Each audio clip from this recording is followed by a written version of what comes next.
Hey, hi, Shel. Thank you for coming. It's just nice to see you again. You're actually one of my only internet friends. In fact, the only internet friend whom I met via the internet during COVID, I believe it was, and that I actually met in person when In somebody person. came and visited Japan. So I thought that In was awesome. So 2023. Yeah, yeah, thank you yeah. for doing that. It was just kind of a treat to meet people you've only known digitally before in person. Please introduce yourself, tell us what you do, and the provocative part of my first question is tell us why we should listen to you. Okay, well, you know that people are always telling you you can either have a profitable business or one that does good in the world. So my mission is to tell you that that's actually a both and, that you can have a profitable business that does good in the world. And in fact, in many ways, it's easier. So my name is Shel Horowitz, and I put up a website in, I think, 2015 called goingbeyondsustainability.com. I have written 10 nonfiction books, and four of them are about this intersection of profitability and environmental and social good. This is the most recent one, Guerrilla Marketing to Heal the World, part of the famous Guerrilla Marketing series started by my co-author, J. Conrad Levinson, in 1984. Now, I wrote Very about cool. 60,000 words of that book, 65,000 words. Jay wrote 300, and then I borrowed another 300 from something he wrote that only had his byline on it. So it was not an equal co-partnership, but I was very glad to be a part of that enterprise. And it definitely opens doors when you're associated with an internationally famous brand in marketing. So I came to this work by a rather unusual route, I would say. I have had a marketing practice as a business owner since the early 80s, but as a skill set acquirer since the early 70s. But the other half of my background is in political activism. And what happened in my own neighborhood, actually, the mountain right behind my house, which I will show you, is a state park called Skinner State Park, Mount Holyoke, in Hadley and South Hadley, Massachusetts. And the mountain next to that, a developer decided he was going to put 40 McMansions going all the way from the baseline to the top, ruining the view from the mountain that's the state park and ruining the neighborhood in a lot of different ways. And I was the one who said, no, you're not. So I started a movement called Save the Mountain. And I thought we would win from the get-go, but I also thought it would take 5 years. And we did it in 13 months flat, so just over a year. Wow. And after the dust settled, I realized that this campaign in the activist side of my life had taken everything I knew about marketing and also taught me new skills that I hadn't had before, like lobbying.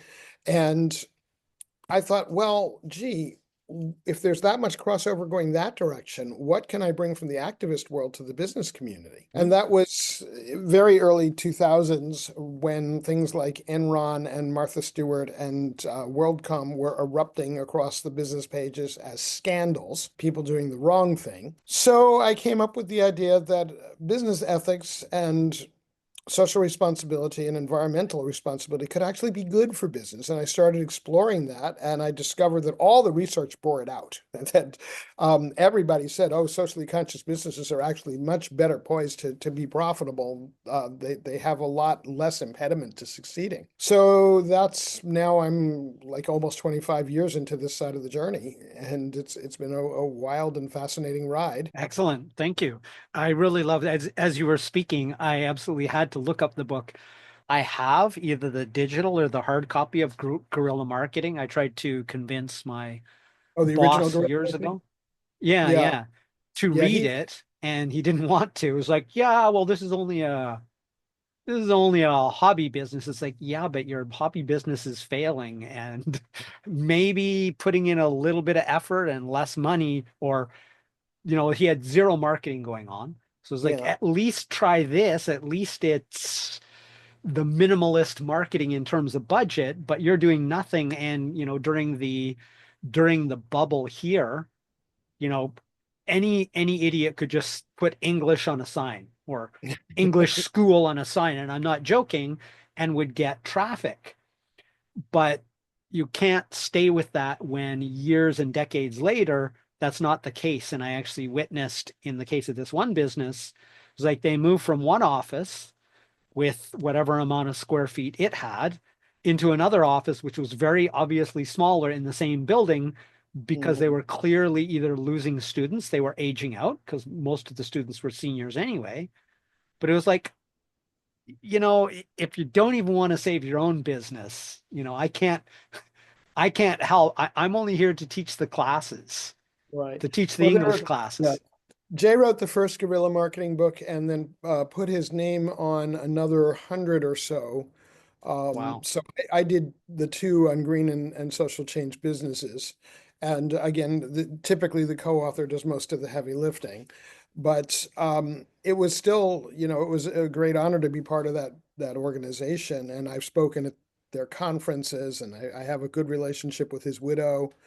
And Mhm. she gave me a wonderful testimonial after I spoke at her conference. And, but the whole idea that Jay came up with, and his students, by the way, before he launched the Guerrilla Marketing brand, like anybody in Silicon Valley in the 80s studied with him.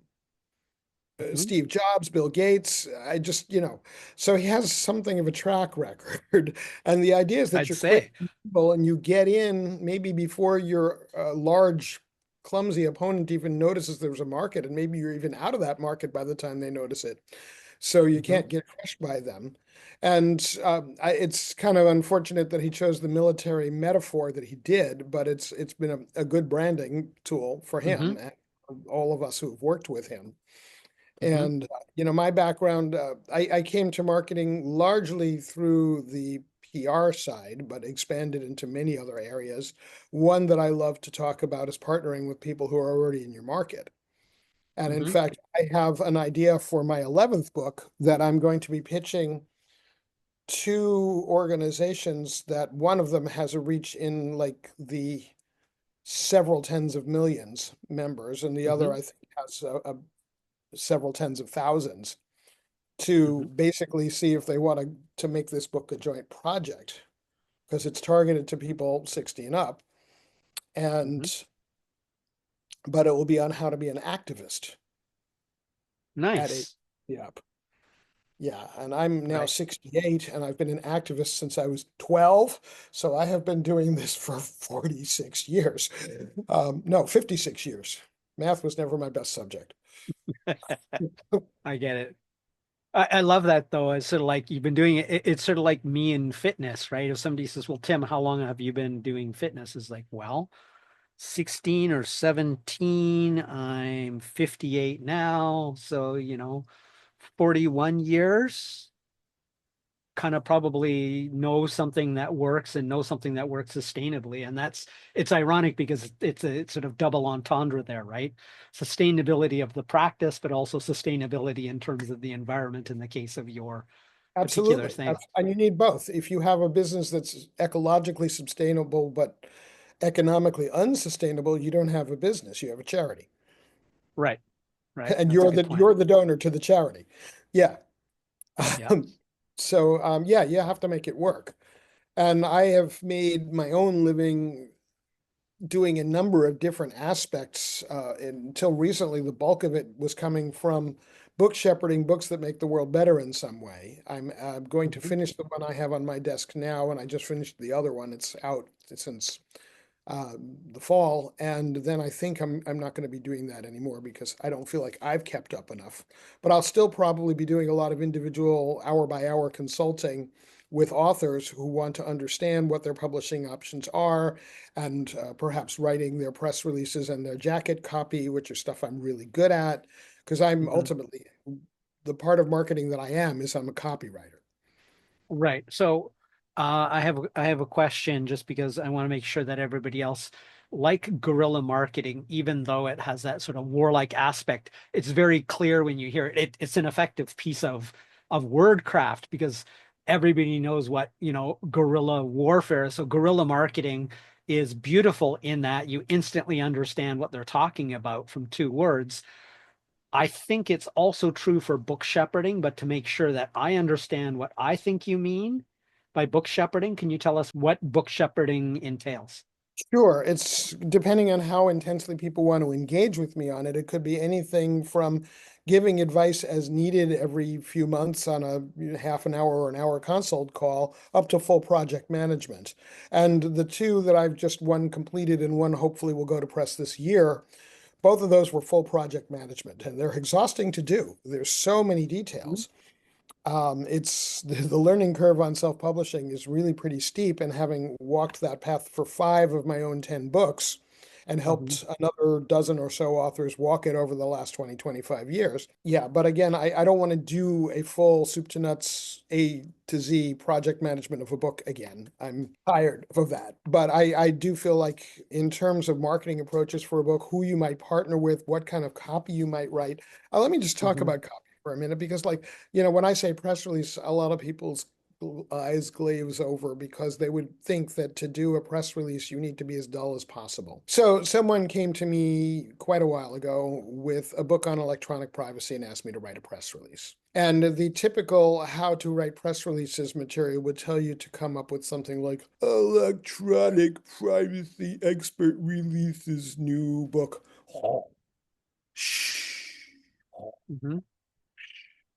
My headline was, and I know you grew up in Canada. I imagine you saw the it's 10 o'clock public service announcements growing up, even though they were from our side of the border. But anyway, there was this campaign, it's 10 o'clock. Do you know where your children are? That was got Mhm. a lot of traction as kind of a meme before there were such a things as internet memes. So my headline for that book was, It's 10 o'clock. Do you know where your credit history is? What if you discovered it was vacationing, quote unquote, in databanks of huge corporations that do not have your interest at heart? And it went on from there. And if I were doing it today, I would probably focus on identity theft rather than electronic privacy. But that Mm. was the hot button issue at the time. And that was a press release that was guaranteed not to put anybody to sleep. The point really comes across because when you said it, I immediately went to identity theft, not digital privacy, because to me, I think of them as synonymous because, as you said, that's sort of more relevant to our time. So Yeah. let's steer this a little bit because this is all relevant. And what's particularly relevant, especially when we previously talked, was obviously this is transforming organizational culture. And you've authored on the making social impact organizations. And as we talked about there, it was like the intersection between these is how can leaders do that? And one of my passion themes or projects that has come out of all that I've done in recent years with my consulting is about organizational culture in general, and that they overlap pretty well because in Daniel Pink's books, one of my favorite from him was Drive, and it talked about mastery, autonomy, and purpose. And I think where we get the biggest intersection between organizational culture and what you do is that the purpose of the environment is now, ironically, I've said this for years, the hippies were right in terms of, right, it was just a bunch of crazy pot smokers saying, the environment, this is bad, we should be doing something about this. And now, you're a fringe wearing a tinfoil hat if you say global warming isn't true, that kind of thing. Whereas the fringe before was saying we need to be concerned about this. Now, like 99% or whatever the current figure is of all authoritative scientists in the world are saying it's not a fringe. We're already, sort of the 11th hour and 55 minutes, I think, in some cases, from something that goes beyond the sustainability tipping point for the environment. Yeah, and we see this in the earth fighting back. It's me when I see all of these climate related storms and weather craziness and fires in Los Angeles and flooding in this place and drought in this other place. It's like the earth has said, humans, you haven't gotten it together. We've given you the last 50 years that you knew about it, and you still haven't gotten your stuff together. Well, we can teach you some lessons here.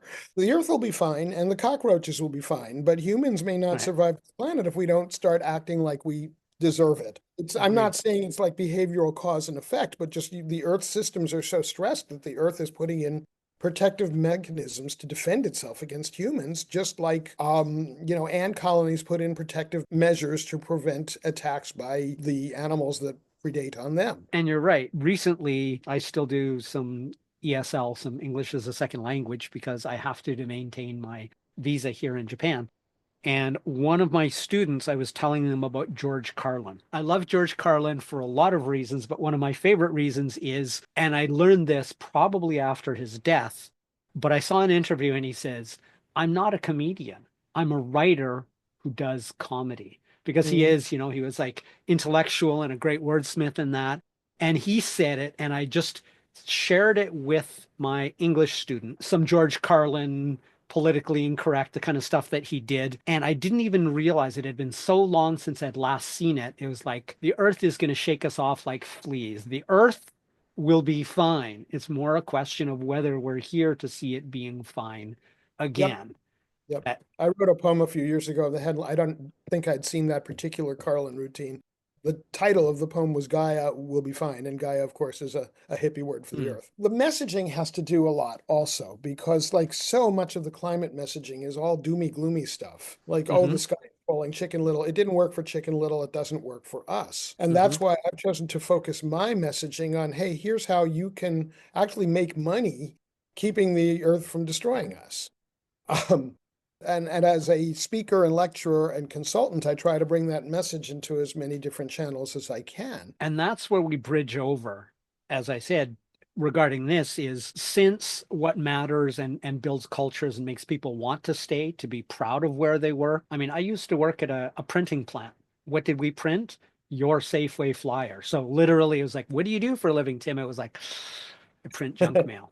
It didn't matter to me at all that I made good money and had good benefits. I hated almost every day I was there because I felt like, we could be printing books on something that mattered. But no, we print junk mail. This does not Oh, contribute to the world in a way I would like. So it's a perfect example of no matter what you're doing at work, no matter how good you're getting paid, it doesn't feel and you're not motivated in the same way as if, you know what? We educate people. We help people really take care of their health. We're not selling them crappy supplements. We're teaching them how to live a healthy lifestyle. We're helping them educate about how to operate as a business doing social good on the earth. So when that intersects with or becomes part of the organizational culture, people feel like my job matters.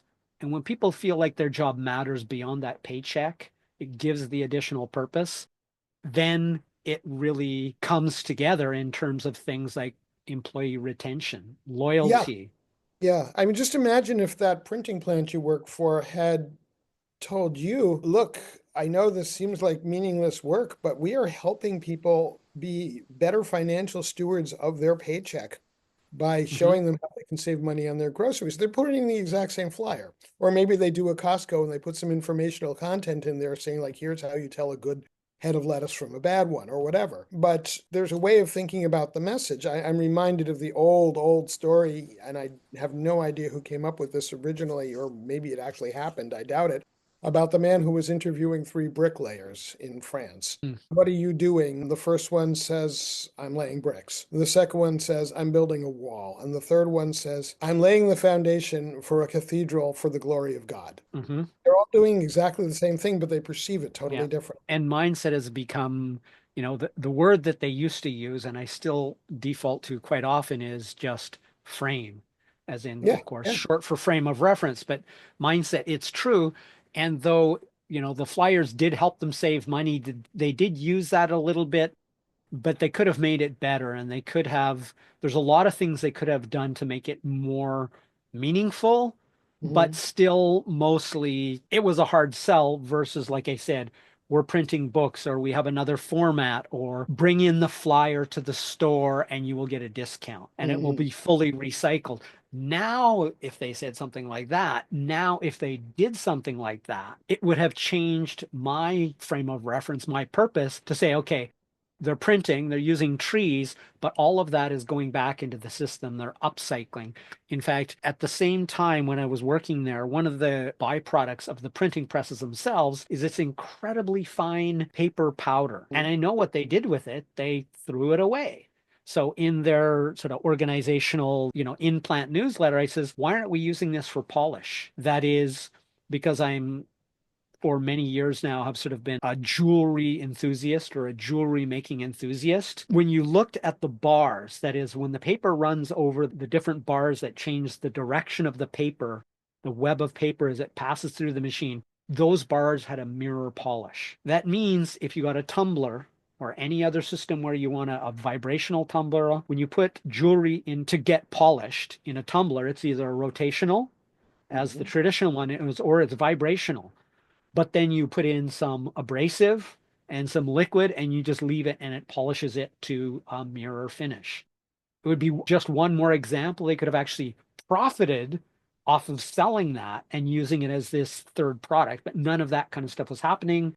Needless to say, no matter how much they paid me, it was like, it's a job, but it's not really what I'd like to be doing. So it's a perfect Well, the example. nice thing is that there are so many companies now that are figuring this out, that are Hmm. turning their waste products into other products. And, who are thinking systemically, who are looking at what they call the circular economy, where nothing is wasted. Nature is a circular economy.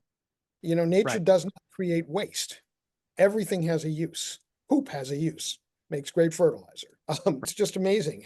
There are some really innovative things. There's a guy named Gunter Pauli who's written a few books on this, and there are other people who've written some amazing books on this. And just what can be done if you think differently is phenomenal. And you end up with multiple profit centers. And the nice thing about that is then if your core product suddenly becomes obsolete in the marketplace, you can still sell the residual stuff that you were using to make it before and figure out something to make instead that'll generate the same stuff. Right. And one of the businesses that comes up because I've read Firms of Endearment, which we talked about before, and I can't remember the author's name, but it's awesome. And then the one that was by the owner of Whole Foods before it was sold to Amazon. John Mackey, Conscious Capitalism, I think it was called. Yes, thank you. And I actually knew one of the people who I had met through some networking thing during COVID, one of the mastermind groups of business networking things I was in, somebody who worked pre-Amazon. She was actually given a severance package by Amazon, who actually worked, and she was the sort of head of the recycling, the composting, where they were at least doing a really good job about taking any waste that was organic and turning it into something useful. Mhm. So it was another example of, people are a lot more proud of where they work if they have something like this. So let me get on to something else, which is just a previous question. I love going down rabbit holes, but I want to ask you for some alternative formats and which one you prefer. So here are the choices: a spontaneous conversation like we've had thus far, some fixed questions, random questions, both, or some format I have not yet thought of. I'm okay with any of them. I tend to really like the spontaneous conversations because it does allow us to get down the rabbit holes, and you, like me, are wired to explore them. It frustrates some people who are linear thinkers, but those of us who are Mhm. not linear thinkers, we love not knowing what hole we're going to fall into and where it's going to lead. You have specific questions you want to make sure to get in, then sure, ask them away, and we'll probably get led down rabbit holes by those as well. I think you're absolutely right there. While you're doing that, I mention another book that people like us, the more ADD side of your career, it's called The Renaissance Soul. The author is Margaret Lobenstein, Lobenstine. She was actually a friend of mine. And her Hmm. thesis is that people can be broken down into either the kind of person like Mozart, who knows in diapers what they're going to do and just pursues it their entire life, or the Ben Franklin type, who everything is too interesting to do that. They Hmm. cannot focus on one thing their entire career.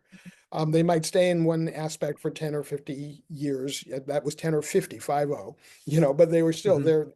They're going to be exploring all the time where that can lead, what can happen. And I'm Hmm. definitely a Franklin type. I think so are you. Mm. And I think I'm a hybrid in that way because honestly, had you talked to me probably at 8 years old, said, "What do you want to be?" I would say an inventor. Now, that word is dangerous in terms of corporate America, corporate anywhere, which is a little bit of a shame because even the USPTO calls them the inventor on those documents. But in the jargon, in the corporate ease jargon, it's better to say product developer. But it's interesting because you're right. I have interests of many varieties, but to me, almost everything is not everything, but almost everything is an exploration of or a creation of an invention. The Mhm. consulting to me is exactly that. It was like, here's a problem that's very identified within the business world, which is most people hate their jobs. They don't want to be there. There's no psychological safety in their jobs. Therefore, instead of tapping into the group genius of the entire body and brain and experience of everybody in the organization. It's the egotist or the narcissist at the top who sets policy, and he, like everybody else, she, like everybody else, don't know what they don't know. And it's come out more in the last decade or two, definitely, that people are saying that, to use the words, to use the stereotypical version, that Steve Jobs type leader, even though there is people like Elon Musk, they are the exception to the rule, and they're kind of a negative exception to the rule in that empathetic leaders who want to be corrected, disagreed with, and tap into the collective genius of their companies overwhelmingly do better as organizations, and overwhelmingly do better, certainly in terms of culture, because Steve Jobs was documented. And I know this because I've read the books about it, or listened to the books about it. And I was like, he would look at people and he would say, "You are a waste of space." Exactly what kind of culture do you create when your boss tells you you're a waste of space? Yeah, and Musk is another one who has no personal skills at all. And not interestingly enough, neither of them have really that much of an engineering background, as far as I know. They both knew how to be in the right place at the right time. And Musk, in particular, acquired pretty much everything he's ever done. He didn't start any of it. I think some of the issues that particularly Twitter has had since he took it over have a lot to Mhm. do with him not understanding what you just said. But it's Right. interesting because you made that differentiation, which you saw as being two different words for the same thing, inventor and product developer. I'm Hmm. going to say that I see those totally differently. A product developer is working in a corporation, has instructions Mm. from a product developer is the person that Steve Jobs would have hired to create Hmm. the stuff that he did. An inventor is somebody who might go to Steve Jobs and say, "Hey, look what I did. Do you want to buy it?" From Hmm. outside the company. An inventor is going to be much more free-spirited, much more creative, and much more willing to go down those rabbit holes. A Buckminster Fuller type. Right. And And I agree. yeah, The nuance of the word, and it's just the reason, and this is actually an example of sort of the reductiveness of traditional corporate awareness or corporate frames of reference, whatever you want to call it. That's why they like inventors to call themselves product developers. In fact, I did training years ago under a fairly famous guy. His big thing was how to license products. mhm. And he was the one who said, "Look, it might be meaningful and you might like to call yourself an inventor. Keep that in private because it, unfortunately, rightly or wrongly, gives just a different impression for the reasons you're talking about. And at least for the most part, it is still not a very positive thing to say, because it's like, you don't sound corporate enough for them. I'm an inventor. I just use that word so they can understand." The people who are out of the box thinkers are not going to be corporate. And that's just a struggle I've Right. had in my own business because the corporations aren't particularly interested because I don't fit that mold. I have long hair and I have not worked for a corporation since 1978, and it's a very different way of being in the world. But, the myth of the solo flying inventor who does it all him or herself and never has to look, that's also a myth Oh, because for most sure. successful inventions are part of the group mind. It's not one guy working in a lab somewhere or one woman working in a lab somewhere. It's somebody with a Mhm. team and somebody with connections in the industry, somebody who's observing trends, somebody who's watching two or three iterations ahead of where we are to see where it's going to be and is waiting and ready when that shows up. Yeah, that's a good point. A couple of books, I can't remember the name. He's a psychologist too, but the reason I love Group Genius is because it's like the alliteration of it. And there's a book called Group Genius by, I think his last name is Sawyer or something, but he talks about that, and he argues very well and well supported about it is more like what Newton said. If I've seen so far, I've stood on the shoulders of giants. And even Adam Grant, in one of his books, I think it was called Think Again, he talked about how, everybody is like, as the example, it's like, "Oh, Steve had all this innovation." Well, yes, when you read Isaacson's biography of his, that's true to some degree because he was so insistent, and sometimes he was right. It's almost a survivorship bias problem, because all the things that he crashed and burned on People just Mhm. don't remember that because that's not sexy and it doesn't work for, making a movie. But how's this one? Everybody talks about how iPhone was such a revolutionary, and it was industry changing, world changing idea. Guess what? According to Adam Grant, it was another engineer within Apple who basically said, look, and Steve's all knowing sort of attitude was, that's going to cannibalize our iPod. So no. So it took insistence, and the only technique that seemed to work on Steve, according to, One of the interesting things about Steve Jobs, though, is like it shows you how arbitrary stuff is. First of all, Jobs would have been nobody without Steve Wozniak, who was the for person who sure, carried all these great ideas. somebody I know who wrote a book. It was they had a good saying for it. It was called "Aware, Don't Care." And her basic, I don't know if it's her doctoral thesis, but it's certainly her area of expertise now in her consulting is self-awareness and the value of that in business, right? The oblivious boss pays a very high cost, and that loops very closely back into what I do with organizational psychology. She's an organizational psychologist, but organizational culture. That if the boss is clueless about the effect they have on their employees or how they affect the culture starts at the top, whether we like it or not. And looping back to what I was saying, Adam Grant very clearly stated it was like it was only the insistence of an engineer who knew, as Ed Catmull, who's the guy who did Creativity Inc., as Ed Catmull did, that the way to get around Steve's jump to the conclusion as though I'm all knowing kind of behavior was to say it, let him shoot it down, then come back every week or 2 weeks and say, hey, I've got an idea. Pretty soon, in a few weeks, he's going to steal your damn idea, take credit for it, and say it's a good idea, and it will be the exact same damn idea. So he spent most of his career really stealing the ideas of a lot of the people he worked with. Let's talk about good bosses for a minute, though. We've spent a lot of time Yes, on bad. yes.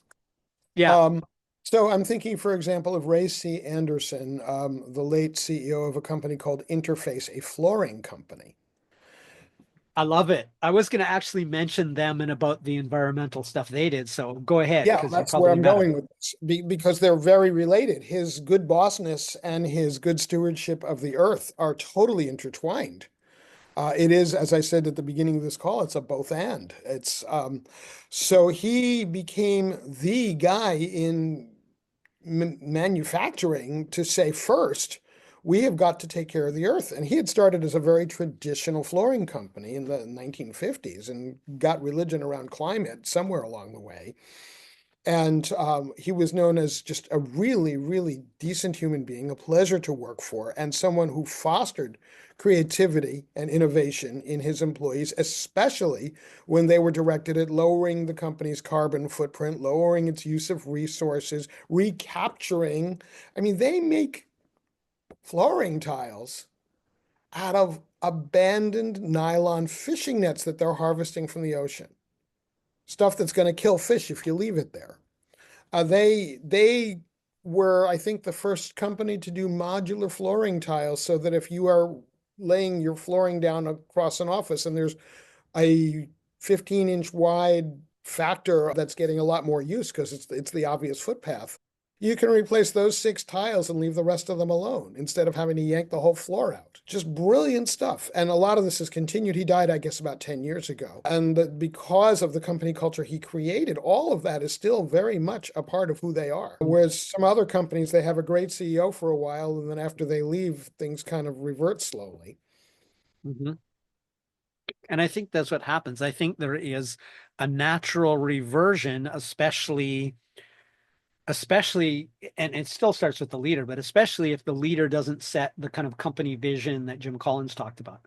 Mhm. The idea that if nobody was here to help you make a decision at all levels, this is such a brilliant concept, right? At all levels, it's like, what is our mission? What is our vision? What is the horizon beyond the mountain? Not the mountain we're climbing, the mountain in the distance that we're going to climb next. And that's Mhm. higher and beyond that. And what direction, what vision exceeds the life of the person or the individuals who said it, the leaders who said it. And it sounds like that's what Interface carpets. Yeah, that's what Anderson had done and what the company continues to do. That's what Right. Patagonia does. Yvon Chouinard was Right. another very similar leader. I have a friend who, until fairly recently, ran a coffee company here in Western Massachusetts, United States, called Hmm. Dean's Beans. He actually let his employees take it over from him a couple of years ago, and now he's writing Hmm. novels.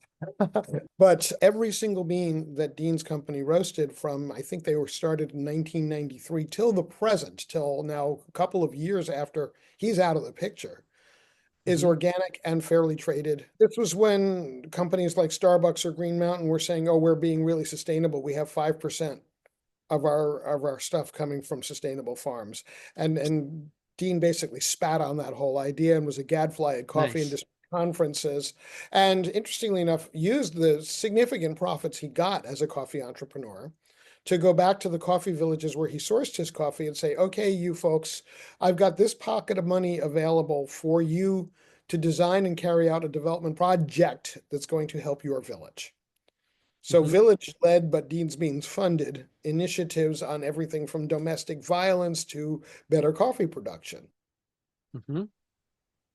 Well, and I like that too because it goes to the circularity you were talking about. Is like if the employees are and the employees, and we're talking about the employees right down to the employees who are supplying the beans, right? The private growers or whatever they are, if they have a good reason, first of all, if you're miserable at home and, if it's, let's use a stereotype here, but if it's the husband working in the field, growing the coffee beans, and because he's so damn poor and he either can't take care of his family or feels hopeless, then he goes home and he beats up his family. You could say that there's an integration. And in fact, I recently listened to one of the ones by Gallup, one of the Gallup or Clifton things, and it was talking about the enormous effect on your life overall of your job.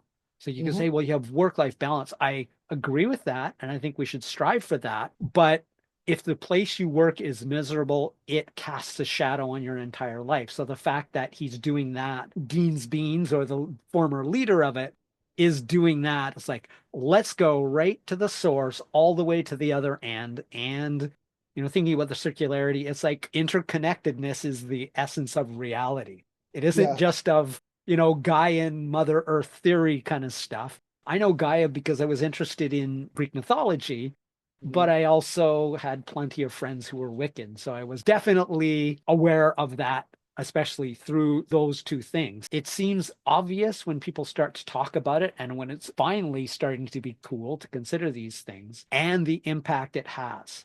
And again, if you're proud of what you're doing and it shows a future for you. I saw a TED talk about this recently, and it was not just about, say, for employees taking over the business, but it was about the employees were not just getting paid their wage, but they were getting some portion. It was like a garage door company or something, totally unsexy. But it was like, okay, well, you've been working for us for 20 years or 30 years. Well, now you're a millionaire because of your shares, which were not conditional. They weren't management perks. It was like, as long as you're working here, after a short period of time, we are contributing to each other's future Mhm. beyond the paycheck. And it seems so obvious, but most companies is like, we pay you, you lucky to have a job. Well, that's why you've got 100% turnover yearly or more. Yep. Yeah, and the fair trade, which I mentioned earlier, in case people are not aware, fair trade guarantees a floor price below which the market will not go. And that means that people have enough to live on. And then if you combine that with, like, there's a company called D-Light that I love to talk about. It makes small solar lanterns, LED solar Hmm. lanterns, that are replacing kerosene or replacing darkness. Now, kerosene is toxic. Kerosene is Hmm. flammable. Kerosene causes thousands of injuries and deaths a year. So you get rid of the toxicity, you're not breathing the fumes. You get rid of the flammability. You also get rid of paying for it every month because you pay, let's say it's a $10 lamp and you're paying $1 a month because that's what you can afford in some very undeveloped part of the world. And then at the end of the 10 months or whatever, you own the lamp free and clear, and now you're pocketing $1 a month that you didn't have before, which maybe you're Hmm. making $5 a month. That's huge for you. And now And you have a so, light so you can get educated and read, and there's a whole bunch exactly. of trickle down. Yes, a whole bunch of trickle down. So your kids are going to do better in school and therefore get better jobs. And maybe you can start a little cottage industry because now for the first time you can see at night to do Hmm. some fine motor work that wouldn't work in the other situation. And on it goes. And it's, we've all heard about the vicious cycle, but there are also virtuous cycles. Hmm. And we definitely need to focus on them. And it's so easy, right? Like as human beings, especially in evolution, it was Roy Baumeister did, I think it was an article with one of his co-authors or co-writers that he does stuff with. He did a book called The Power of Bad, and they actually researched from language that people naturally gravitate, and languages in general naturally gravitate towards the negative. That is right from Daniel Kahneman, who talks about loss aversion and that we feel loss about twice as strongly as we do gain of an equal amount. It's natural to do that. And we sort of went down that path. It's like, oh, Steve Jobs is evil. Oh, here, let's actually talk. So it's easy for anybody, regardless of how self-aware, to get off on that path. And this is a perfect time for me to ask you one of the few questions I think are must asks in this interview. And that is, what questions do you think we should be asking ourselves about transforming organizational culture and leadership? Okay, well, let's start with what are our real goals? And profit is a means to an end. Profit is not an ultimate goal. Okay, money is a tool. So what do you use the money for is how you start to think about your real goal, which should be hopefully something to do with purpose. That's one thing. Whose interest is it in to have me succeed in this venture? How can I partner with those people? I think all of those questions will lead to many more questions, but those are good places to start.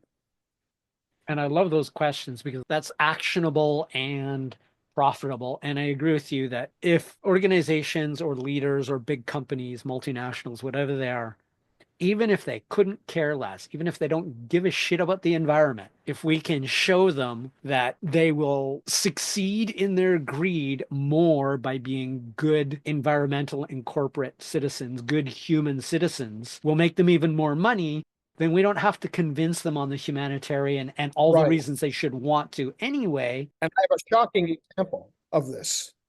There is a certain retailer out of Bentonville, Arkansas, United States, probably everyone has heard of. They are I have. the antithesis of a tree hugger company. They are motivated, I think, very heavily by corporate gain and accumulating Hmm. wealth.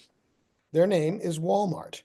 Yep. Walmart has done more for the environment in its requirements of its supply chain, in its operating fleet of trucks, in its stores, than I will ever do if I'm consulting another 50 years. And I'm 68, so I don't expect to be doing this in 50 years or contemplating much of anything. I doubt very much I'll still be alive in 50 years. But, I do not shop at Walmart because they do a lot of things in terms of their labor policies, in terms of Hmm. their store Hmm. lighting and their store closing policies that I object to. And also because I Agree. prefer to support small retailers, especially those in my own local area. But even if ordering online, I'm going to order from a small retailer typically. I don't order from Hmm. Amazon. And Walmart is, for purely profit reasons, they have done an incredible job making the supply chain greener, making their own operations greener. And I applaud Respect. them. I give them Hmm. props. I won't shop there, but I'll give them props for that. I actually thought you were going to go in a different direction because I knew who you were talking about. I used to work for Walmart. I know some of the shady things that they've done, like, well, as long as we can, in the middle of some towns, if we can be an hour away, we already know that people will drive an hour to go to a Walmart. We're going to drive all the mom and pops out of business and open a store within an hour radius. So I agree. They do some really shitty things, but I'm happy because this is the first time I've ever heard that they're also doing some good things. And again, they're not doing it probably to be nice. They're doing it because it's profitable and it just so happens to be good for the earth. And I think Yeah, more, they've monetized it. They have totally monetized it. I mean, the last time I checked, which was several years ago, Walmart sold more organic food than Whole Foods. And the really interesting mm, thing to me is the people who are buying natural foods in Walmart ain't never going to go to Whole Foods. It's a hmm, completely new market. They doubled the market. They went after a sector that was hmm. not coming to buy natural foods. And like, yay, okay, good, do that. As you mentioned, store siting is definitely a big issue with them. Labor is a big issue. A lot of people at Walmart are Hmm. in government assistance because they can't make it on what Walmart pays them. Yep. Whereas Costco, which had a really visionary CEO, Costco was paying Hmm. $17 an hour when Walmart and Sam's Club, which Walmart owns, were paying 8. Again, there's a Hmm. few, I haven't checked to see what the pay scales are now, but they were making a very nice profit, thank you very much, even by doubling the labor cost that Walmart had. And I'm glad you mentioned that one because I've got a Costco pretty close to me, but I remember seeing exactly that example where especially some of the stakeholders, especially the more corporate ones, was like, well, da da da da da. And the visionary leader, whose name escapes me. Jim Senecal. Oh, thank you. I don't know the names of a lot. It's that sort of top down high level. I remember the concepts very well. I don't remember the names worth a damn. That's why I know a lot of authors' names, but not a lot of the people they reference unless it's over and over again. Well, for authors like me, that's a nice thing.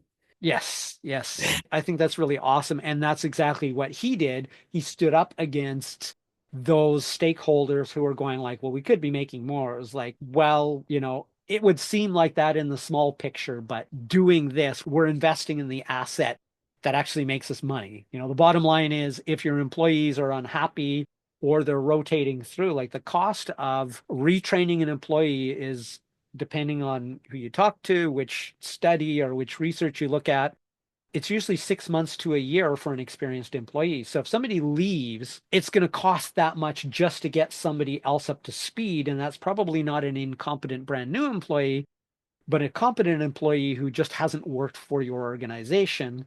And of course, knowledge loss. Turnover is very expensive in a lot of ways, and people Yes. don't realize that. The race to the bottom is expensive because you Hmm. leave your customers behind as your levels of service and product quality plummet. Now, it's one thing, I mean, one of the reasons Walmart has been so successful with this is because they came in with a cost-cutting eye. Like, oh, if we can cut the fuel that our trucks are using in half, or the power that we're supplying our stores with in half, and not change the quality of service, then why hell wouldn't we do it? And interestingly enough, Walmart also at the time had a really visionary CEO named Lee Scott. And there's been some backsliding since he left, but it's still basically ahead of most of its competitors in terms of doing good for the environment. Excellent. And again, like you said, Walmart, props for doing the good thing regardless of your motivation. Gaia thanks you. We thank you. There are a few questions I want to ask you, and this is a cool one. I'm creating a game for teaching leaders how to transform their organizational culture.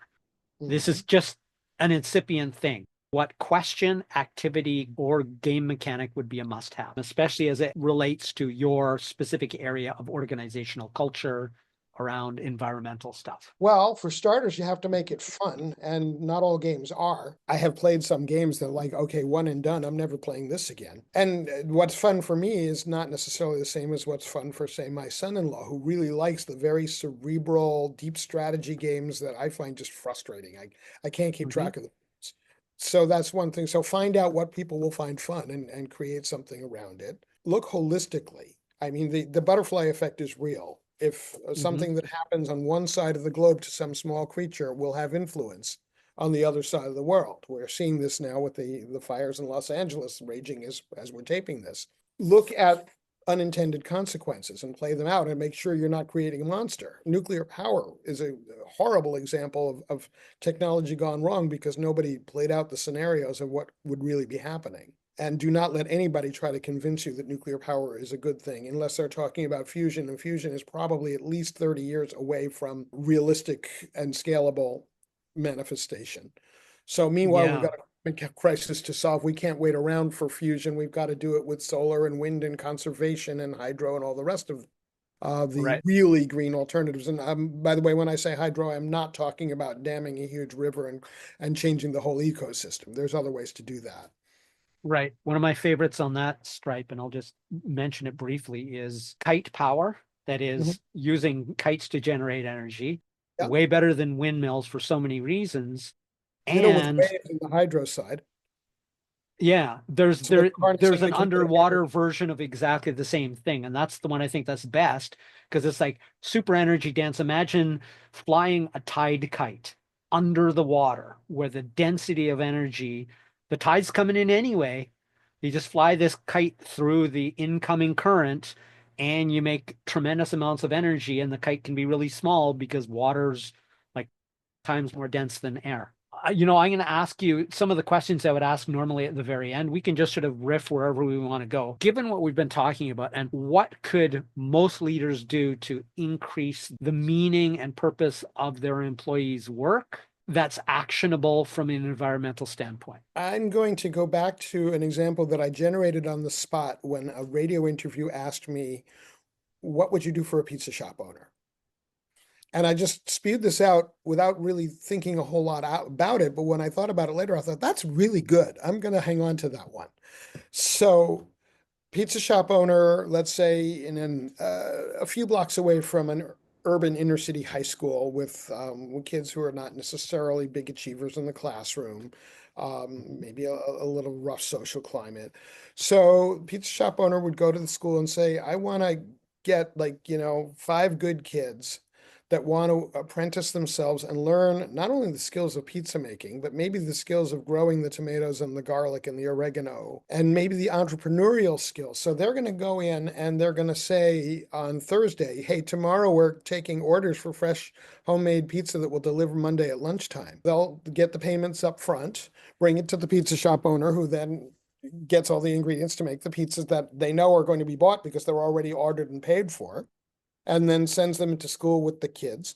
So the kids involved are getting skills in 3 areas: in pizza making, in gardening, and in entrepreneurship. The kids who are eating the pizzas are getting a welcome change from cafeteria food, healthy and natural, nutritious. The kids who are getting those entrepreneurial skills are now much more hireable. They're less likely to join a gang. Their families are also going to become very loyal customers of the pizza shop. Which pizza shop would you choose if you've got 10 of them within walking distance from your house? Are you going to go with the one that's helping your Mm-hmm. kids get a real education on top of the book education? Mm-hmm.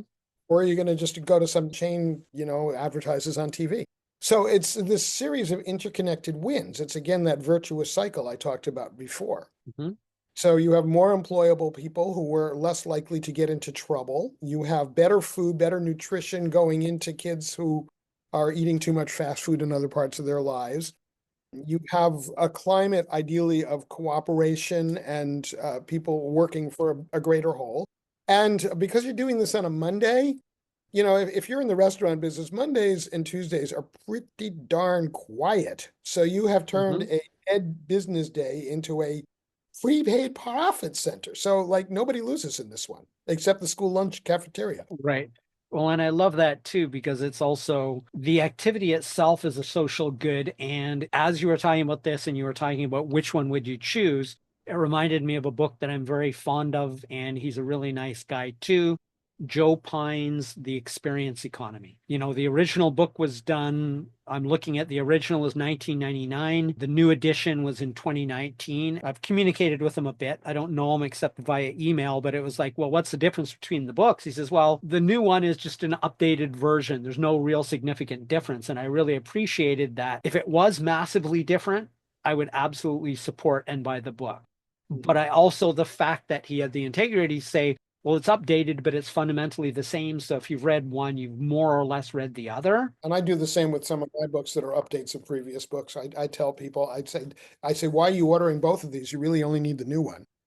Right. And that's a relationship thing, but also it's the experience, not just the bond of the social good, but the relationship, the fact that the person, the pizza practitioner or the author doing that, it's like Dan Heath too, who I've been talking with Uh-huh. once every 6 months or a year via email. The fact that he is one of the few authors, because so many of them don't, even I guess you could say loyal fans or whatever. I'm not really a fanboy, but I really respect the fact that somebody like him and Bob Sutton and Joe Pine are in my network, and they might just say one thing every few years, but they actually say it to me and I believe it's them. Yeah, yeah. Seth Godin answers his own mail. And I really respect that. Bob Berg answers his own mail. And I have corresponded with both of them. And actually, Seth and Bob both have endorsements in this book for my work. And so does Jack Canfield. I've built Hmm. personal relationships with people.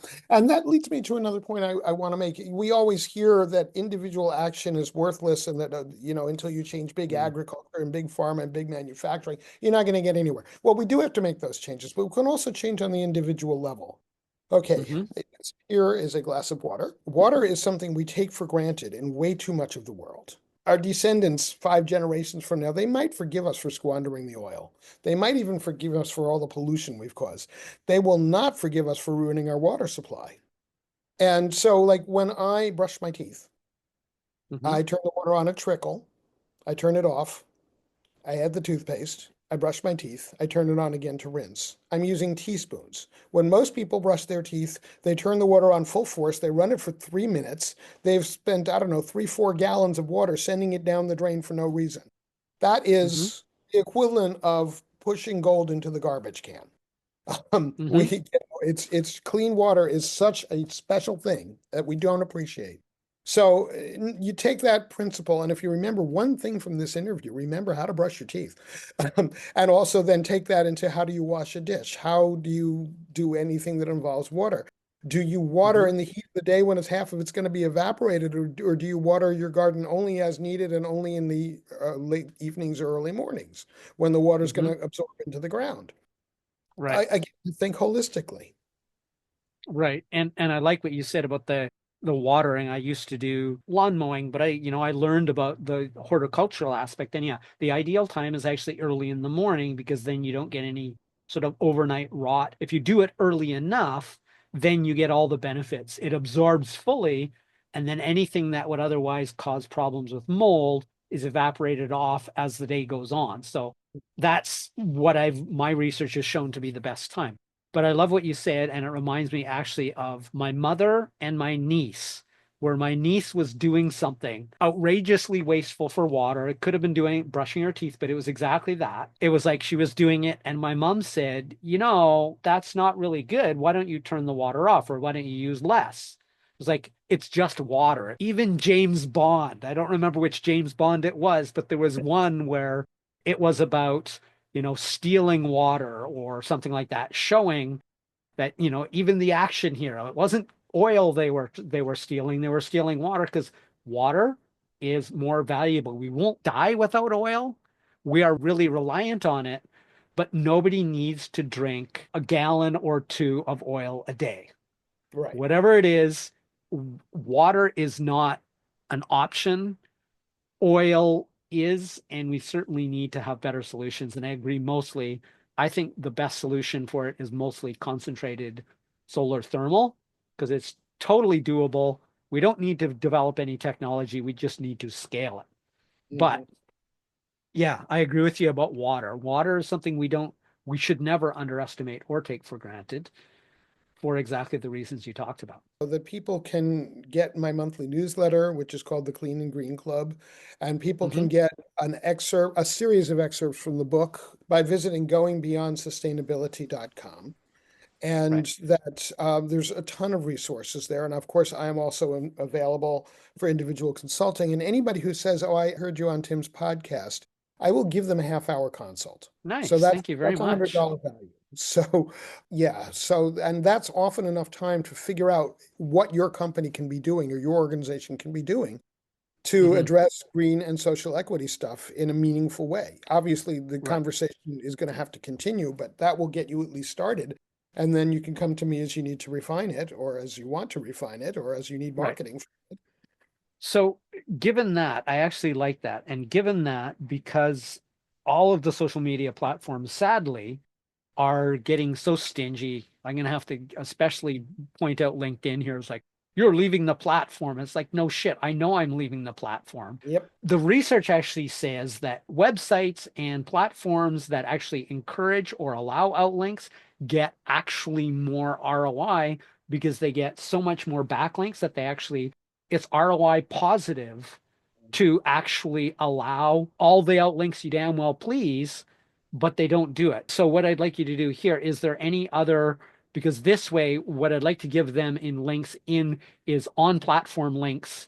So when this goes to YouTube, I'll give any YouTube links that you have to it. When it's on LinkedIn, I'll give LinkedIn links. Yeah, I have a YouTube channel which I have not updated in quite a while. I have Hmm. LinkedIn. I know you have my LinkedIn, so yeah, you can certainly Right. link to that. You can, I hope you will also link to the Right. website. I want you to put this on video and audio so that we can get around that asshole algorithm of stay on our platform. So please tell us the your website address verbally because then it's in the video and then I don't have to put the link in because when you put the link in, their algorithm will punish for off-platform links. So I want to get around that. So Going beyond sustainability, goingbeyondsustainability.com. one word, all lowercase. One word, case doesn't matter. Okay. Wonderful. Thank you. This kind of gets us all the way there. If you have any sort of closing comments in the last 2 or 3 minutes you have left before your next thing.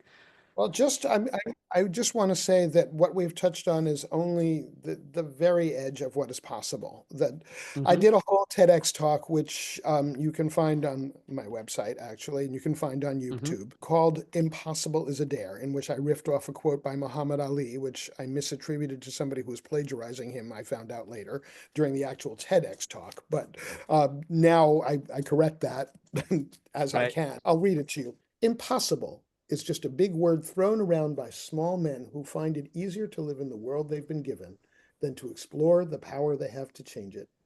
Impossible is not a fact, it's an opinion. Impossible is not a declaration, it's a dare. Impossible is potential. Impossible is temporary. Impossible is nothing. Love it. Okay. So let's end it there. Great. Okay, good to talk. Bye, Shell.